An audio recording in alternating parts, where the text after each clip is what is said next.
So we just had our first full Nintendo Direct in a very long time, and we've had our next Smash Fighter revealed. Actually, two new Smash Fighters, Pyra and Mythra. They are a swap-out character similar to how Zelda and Sheik worked in past Smash games. So with a new character on the way, let's go over where Smash speculation is right now. First off, a few things about the Direct itself.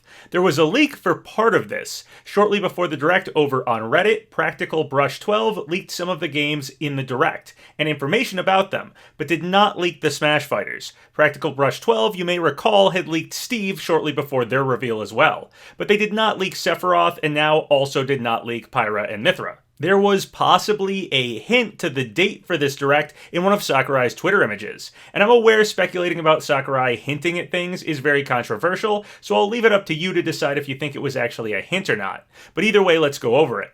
A while back, when this image was first posted, Thunder_TRP on Twitter wrote me, "PapaGenos, how did no one spotted this in latest Sakurai's post? This could be a hint, or I'm just crazy." So it's an image of the boxing ring stage, and in the background there are numbers on the screen, 02 and 21.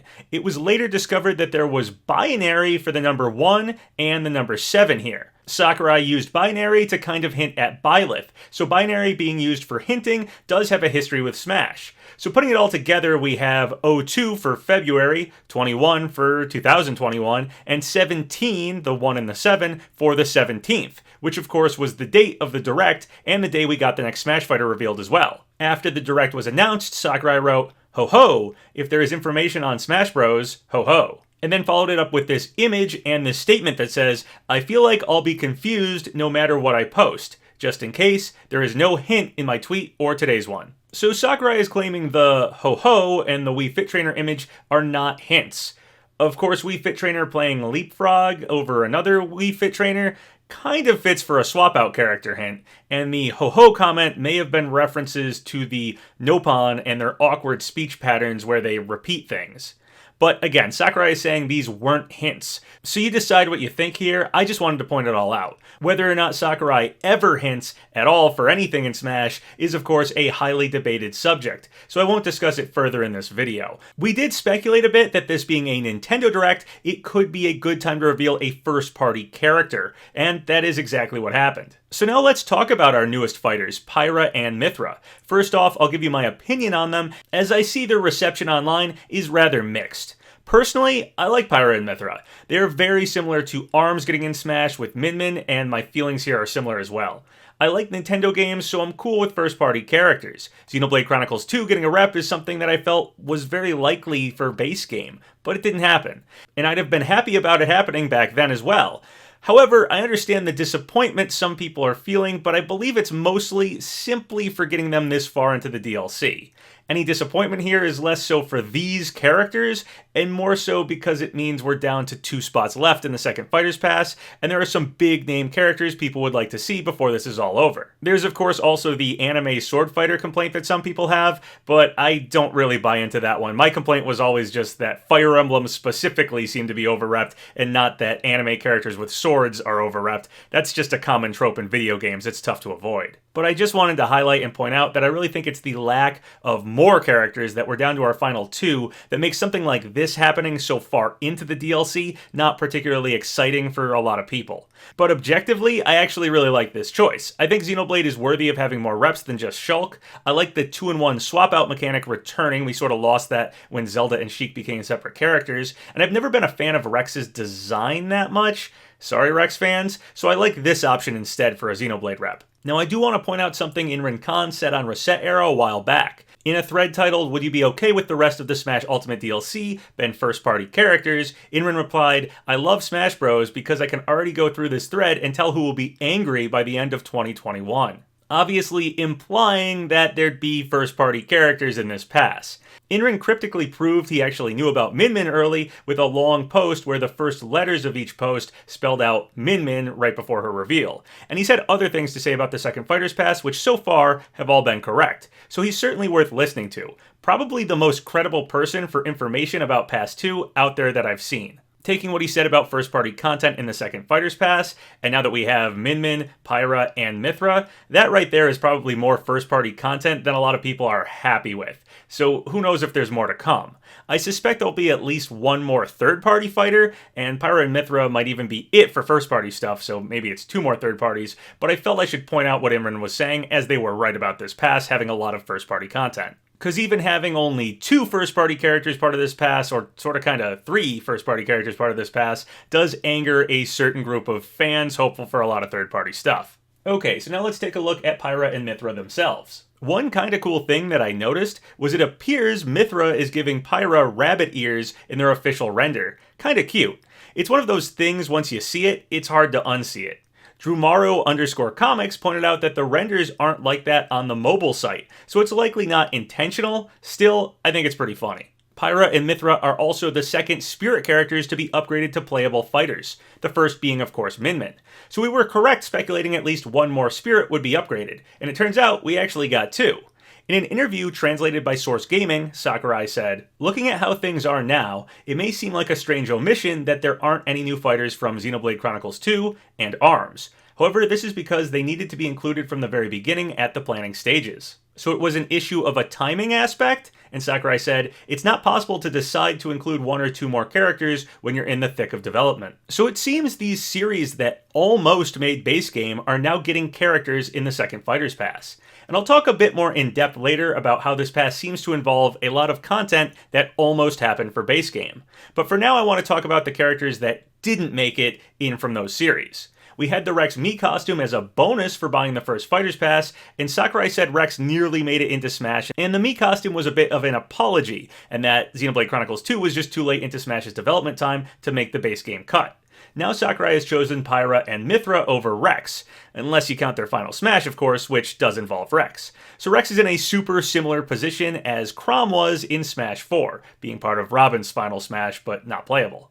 Almost made it, but relegated to a final Smash. Springman also seems like he might have been the ARMS choice had that happened for base game. Sakurai said he chose Min because the ARMS director specifically asked for her, and it didn't seem like he was counting out the possibility of upgrading Springman from an assist trophy, but still that didn't happen.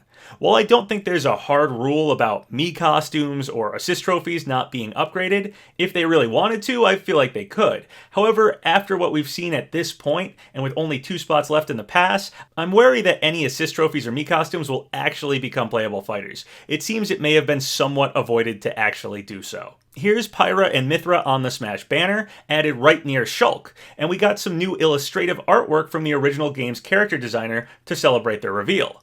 The symbol is still the Monado, so that is the symbol for the Xenoblade series as a whole. During the reveal, the Smash Bros. X Xenoblade Chronicles 2 had a rating message about the game being teen. So in the past, we noticed that series titles were sometimes missing from Smash trailers in North America, likely because of the ESRB. This led to M-Theory, but it might be avoidable to censor the series title if they state on the screen the ratings for that game. It's hard to say for sure. The ESRB seems to change its rulings on these things pretty often. Also, I want to take this chance to remind people that although M-Theory likely explained why the series titles were gone in the North American trailers, it might not actually lead to an M-rated character happening again. They showed the first and second Fighters Pass together when we got a fighter from ARMS revealed, so removing the series titles may have been done simply for consistency between the passes, as Persona is an M-rated game, and not because some future character would be from an M-rated game, though an M-rated character of course is still possible. On the Smash website, we can't actually view Pyra and Mithra's alternate costumes yet. I don't recall if this has happened before for any fighter. Possibly Banjo was like that? I can't quite remember, though he does have an alt costume in one of his website images. Anyway, I suspect partly this might be because you may be able to choose if you want to start as Pyra or Mithra when selecting them, and that might be considered part of their gameplay and will be revealed in the Sakurai Presents video. Also, it's worth pointing out there is some censorship happening for their Smash designs, but I wonder if they'll have their swimsuit alts similar to what Shulk has. Maybe us getting a shirtless Sephiroth with Sakurai poking fun at the censorship hypocrisy here. One thing a lot of people noticed was that Pyra and Mithra are counted as number 79 and 80 respectively on the Smash website, much like Pokemon Trainers Pokemon, each being counted as their own unique character. So Fighter Pass 2 actually had at least 7 characters and not 6. Thanks, Sakurai. It's also worth pointing out that Pokemon Trainer actually had some glitches going on recently, so perhaps that was because they were messing with the swap-out mechanic to build Pyra and Mythra. Also, much like Pokemon Trainer has separate amiibo for the trainer and all 3 Pokemon, I suspect Pyra and Mythra will both be getting separate amiibo, now that we've seen they have separate numbers on the Smash website. Speaking of amiibo, amiibo theory continues to reign supreme. Even though the fighter was revealed in February, they'll be shown off and released in March, fitting with the time frame for the next wave of Smash amiibo. So now let's speculate on what we might see in the March Sakurai Presents. Specifically, let's talk about what Mii costumes might happen. The missing Smash 4 Lloyd Mii costume feels extremely likely to show up with Pyra and Mythra. Tales of and Xenoblade are both action JRPGs, so that feels extremely fitting. And Lloyd uses 2 swords, which obviously fits Pyra and Mythra. Plus, Namco has ties to the Xeno series, and Tales of is a Namco game. If Lloyd somehow doesn't return here as a Mii costume, it will be very suspicious, but he feels tailor-made for a Mii costume reveal alongside Pyra and Mythra, completing all the missing Namco Mii costumes from Smash 4. The other remaining Mii costumes could return here as well, the Monster Hunter Miis. Monster Hunter Rise is coming out for Switch in March, so the timing would be good. And Monster Hunter is an action RPG and the Miis have swords, so it could fit nicely here too, just like Lloyd. Beyond the returning Smash 4 Miis, other potential Miis that feel likely to me are possibly Cosmos, since she's a big part of the overall Xeno games and cameoed in Chronicles 2. Maybe Laura or Elma could also be good candidates for Mii costumes. And as for deluxe Miis, if this does have a sword theme, possibly Hollow Knight could finally happen here. Also on Twitter, Sackboy for Smash wrote, "What the hell, huh?" and showed that Little Big Planet actually followed them on Twitter. Sackboy, of course, would work great as a deluxe Mii costume and surprised me a lot. Each of these Mii costumes, Sans, Cuphead, Vault Boy, and even Bomberman, have been very surprising for various reasons. Maybe Sony is willing to play ball and Little Big Planet can get some representation in Smash one of these days. Evil Mario Bot wrote me, "So what do you want to bet that Pyra and Mythra's debut tourney is going to be multiple characters in one?" That makes sense as their potential event theme. Duo characters like Banjo and Kazooie, Duck Hunt, or even old duos like Zelda and Sheik could make for an interesting theme for this character. Okay, so now let's talk about leaks. While plenty of leaks remain in play that talked about only a single character or some specific content coming to Smash, such as the League of Legends Ari leak or that At-All leak, and some of the leaks that talked about various possible behind-the-scenes stuff, like that 5chan leak with Chun-Li and the Tales of characters mentioned, most leaks did not survive Pyra and Mythra being revealed. Looking at that big list of names leak, while it does have Xenoblade characters on it, it does not have Pyra and Mythra specifically, and it also didn't have Min Min. So while we could make up some excuse how things in-house for owned Nintendo characters got changed internally, I feel like that's a little bit reaching. It's probably more likely that this one is just fake now. It was never all that good for narrowing things down anyway, as it's such a big list. So while it might be a fun novelty to look back on it at the end and see what it lines up with, again, I think it's probably just fake now. Actually, it seems like every leak that guessed at the full Fighters Pass is now proven to be fake. Except for one. Over on Twitter, Chomper_NG wrote, "Hey PapaGenos, I was sent this leak of a Smash Bros. Concert that has music from Crash Bandicoot and Monster Hunter. I won't go into much detail, but here's the link." So most people seem to be calling this one Concert Leak or Orchestra Leak. It was posted on 4chan back on January 8th of this year, and it says, "Nintendo is currently planning on hosting a live 3-hour-long concert in 2022, where a symphony orchestra will play orchestrated renditions of songs that appear in Super Smash Bros. Ultimate. This event will be held in Japan after the second Fighters Pass is complete, and they're taking all precautions necessary to make this event happen.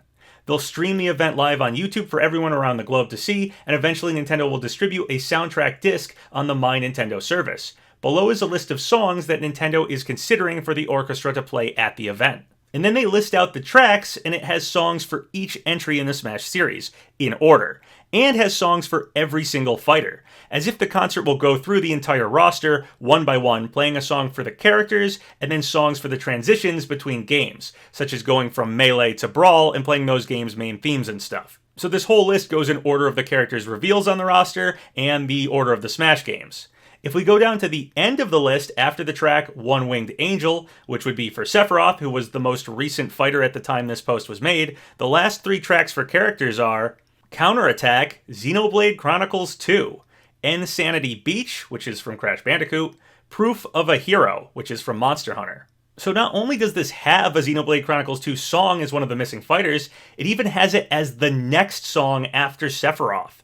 This would make the final two characters Crash Bandicoot, likely revealed at E3, and then Monster Hunter, who may have been, like so many of the other characters we got in the second Fighter's Pass, a character considered for base game that didn't quite make it. This one is very interesting to me, and I could totally see Sakurai wanting to do a big concert to celebrate Smash Ultimate, and while this is very early for the track list to be floating around, they would need time to practice, and a lot of people would be involved in making this happen, and thus the info floating around potentially with someone who could leak it. It's at least far more unique and plausible than most random leaks. There's a realistic story here for how such info could have gotten out. Now there is an issue with this list, it's missing a song for Ken, while every other fighter has a track, even all the Echo fighters. Though perhaps in typing this up, they simply overlooked Ken's song on accident. I find it pretty funny that Ken keeps coming up in Smash Bros. Leaks. His own image leak happened, and that leaked him. He was on the Grinch leak, he was on Kakomelo, and now he's on this concert leak. Or rather, he's not on this concert leak, but regardless, he's a prominent part of this leak.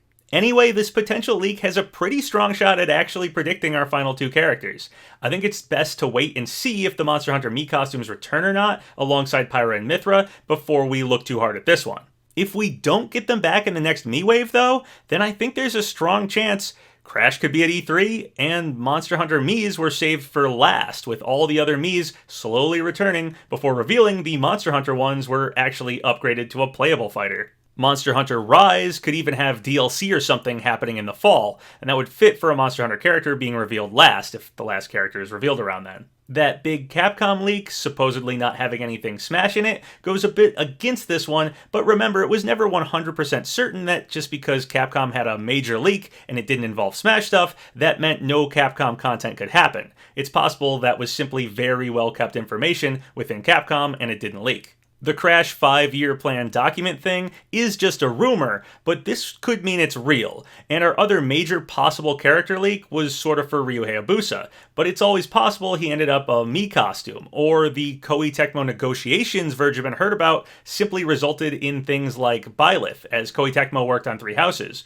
or the Age of Calamity Spirit event we got. Who knows, but I think this concert leak has strong potential. Let's wait and see if the Monster Hunter Miis show up next or not. Something else that predicted Pyra and Mythra, or rather that a first-party rep from an existing franchise would happen in this second Fighter's Pass, was this sound test theory. I've seen a lot of people talk about this idea, but here's a 4chan post about it. It says, 3 DLC packs left, 2 slots left for franchises and music. So which first-party franchise is going to be the last Smash newcomer? It could be either Rex or Cinderace, because Sakurai wanted the former in the game, like ARMS. Well, this is just one of those theories about making a completely squared-off screen. It was actually right so far, though this particular post guessed at Rex and not Pyra and Mythra. Voice Theory also seemed to have predicted a 2-in-1 character correctly, though I was never certain if Voice Theory was actually spots in the data for Smash, or if it was just about trying to square off the character voice screen. Either way, it did predict a 2-in-1 character, although we also got Cloud's Advent Children voice added, so who knows what the final 2 voices will be like. Alright, so let's talk a bit more about how this pass seems to be a lot of characters that almost made base game. Sakurai mentioned ARMS and Xenoblade in a Famitsu column as series he wanted to get in Smash Ultimate, but development didn't allow time for them to be added. Steve, we know, took 5 years from negotiations to actually come to fruition. So Steve was certainly a character that was in the early stages of negotiations and development during base game Smash Ultimate. Final Fantasy VII had dismal representation in base game, so potentially it was always the plan to add these things in alongside Sephiroth at a later date. And of course, beyond just Sakurai's interview with Famitsu, he outright stated he wanted to put Rex in the base game but wasn't able to when he gave us the Rex Mii costume as a bonus with the first Fighter's Pass. So it would seem this pass has mostly so far been about tying up loose ends and finishing off lower priority characters from base game or things that didn't have enough time to get finished before. But with a second pass, they now have the opportunity to do so. It seems they really are working towards everyone is here, by getting every character they attempted to develop into the final game. So it's probably a good idea to look at some other characters that may have almost made it into Smash Ultimate. Alucard had been mentioned as a potential Castlevania rep, but the Belmonts were chosen instead. Alucard is a bit different than ARMS or Xenoblade Chronicles 2 though, as characters from the Castlevania series did happen. Even if Alucard was considered at one time, Alucard might be in more of the Rex, Springman, and formerly Chrom group of characters that got passed over, but someone else happened instead. If this 5chan Chun-Li leak is actually right, then Chun-Li might have been also considered, but passed over in favor of Ken. And also characters from the Tales of series might have been considered as well.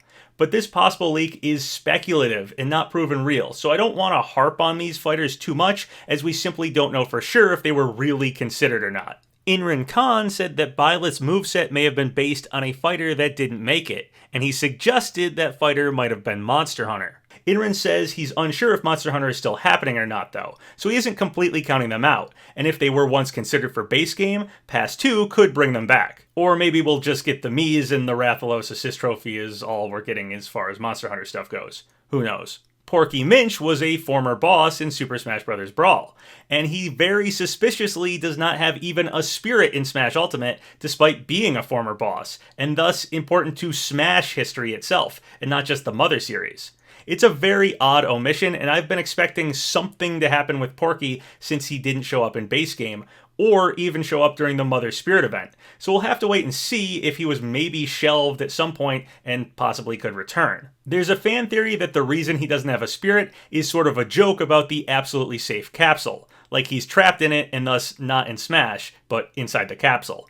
I think it's a really weird meta joke to do that, and not particularly fitting with anything else in Smash, which seems to prioritize representing these series the best they can, and not making some meta joke about them, especially again for a character that was once a boss in Smash itself. There are also, of course, fighters from older Smash games that almost happened for those, like the Chorus Kids from Rhythm Heaven having strong evidence that they nearly were playable in Smash 4. Other characters like Toon Zelda or Dixie Kong might have happened for Brawl. Or even Ayumi Tachibana from the Famicom Detective Club games, who was supposedly considered for Melee. With Famicom Detective Club games getting remakes, maybe it's Ayumi's time to finally get in Smash. However, I think likely if any more almost characters get into this pass, it will be ones that were considered for Smash Ultimate specifically and not past Smash games. But hey, who knows if any of these old almost characters were back on the table this time around and once again didn't make the cut. Finally, I think everyone is in agreement that the next character reveal will likely be at E3, so probably a big one. It's worth noting the Ninja Gaiden Master Collection comes out June 10th, only days before E3. Possibly Hayabusa could be revealed then. Inrin Khan, who's been very solid as far as Pass 2 info goes, said he figured either Sora or Master Chief would happen at some point during the second pass, but also said he believed negotiations for Sora fell through. We already have Sephiroth and Steve as Square and Microsoft characters respectively in this pass, so maybe Sora and Master Chief both missed out. But obviously Master Chief would make for a very strong E3 character reveal. If Steve was supposed to be last year's canceled E3 reveal, maybe they were going to always go with Banjo being revealed in 2019, Steve revealed in 2020, and Master Chief revealed in 2021 for a Microsoft rep 3 years in a row at E3. Just a speculative theory there though. Crash Bandicoot, of course, also seems like a great E3 character reveal, and if that 5-year Crash plan is correct, then supposedly he's coming to Smash, but that one's still just a rumor. His announcement would be really huge though, and again, I figure a very exciting popular character, like one of the ones I just mentioned, will happen next. There are some other interesting rumors for other things out there, such as the possibility of a Pokemon Direct probably happening next week for the 25th anniversary, but this video is long enough, so I'll save talking about some non-Smash specific speculation for next time. Anyway, now we just have to play the waiting game until March to see Pyra and Mythra shown off, what Mii costumes we get, and potentially if those Monster Hunter ones aren't there, this concert leak might be worth looking at. If you guys have any thoughts or comments about any of the stuff I talked about in this video, leave them below. So once again, thank you guys for all the subscribes, all the likes, really helps out the channel. So if you haven't subscribed yet, go ahead and do so, or like the video, or leave a comment, whatever you want. Until next time, have a good one.